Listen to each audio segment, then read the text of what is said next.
ভোলায় কুখ্যাত রাসেল বাহিনীর 2 সন্ত্রাসীকে দেশীয় অস্ত্রসহ আটক করেছে বাংলাদেশ কোস্টগার্ড।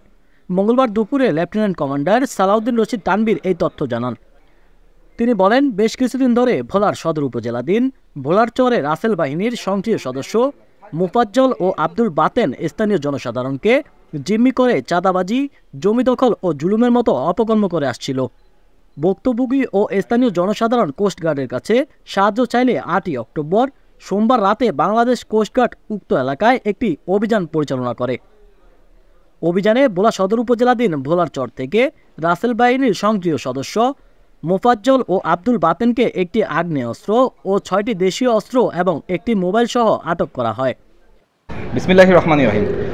বেশ কিছুদিন ধরে ভোলা জেলার সদর উপজেলাধীন ইলিশা এলাকার মেঘনা নদী এবং তৎসংলগ্ন চরে কুখ্যাত রাসেল বাহিনীর সক্রিয় সদস্য মোহাম্মদ মোফাজ্জল এবং আব্দুল বাতেন স্থানীয় জনসাধারণ এবং জেলেদের জিম্মি করে চাঁদাবাজি, জমি দখল এবং বিভিন্ন অপকর্মমূলক কর্মকাণ্ড পরিচালনা করে আসছিল বলে জানা যায়।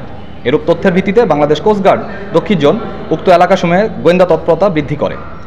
অতঃপর গোপন সংবাদের ভিত্তিতে বাংলাদেশ কোস্টগার্ড আজ 8 অক্টোবর আনুমানিক রাত 2:30 হতে বাংলাদেশ কোস্টগার্ড দক্ষিণ জোন অধীনস্থ বিসিজি বেস ভোলা কর্তৃক ভোলা জেলার সদর উপজেলাধীন চর রাসেল এলাকায় একটি বিশেষ অভিযান পরিচালনা করে দুর্ধর্ষ রাসেল বাহিনী সক্রিয় ডাকাত মোহাম্মদ মোফাজ্জল এবং আব্দুল বাতেনকে একটি আগ্নেয়াস্ত্র, 6টি দেশীয় অস্ত্র এবং একটি মোবাইল সহ আটক করা হয়।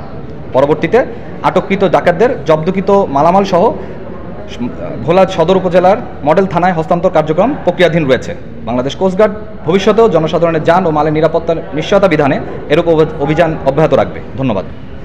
পরবর্তী সময়ে আটককৃত সন্ত্রাসীদের জব্দকৃত আগ্নেয়াস্ত্র, দেশীয় অস্ত্র ও সকল আলামত সহ ভোলা সদর থানায় হস্তান্তর করা হয়েছে।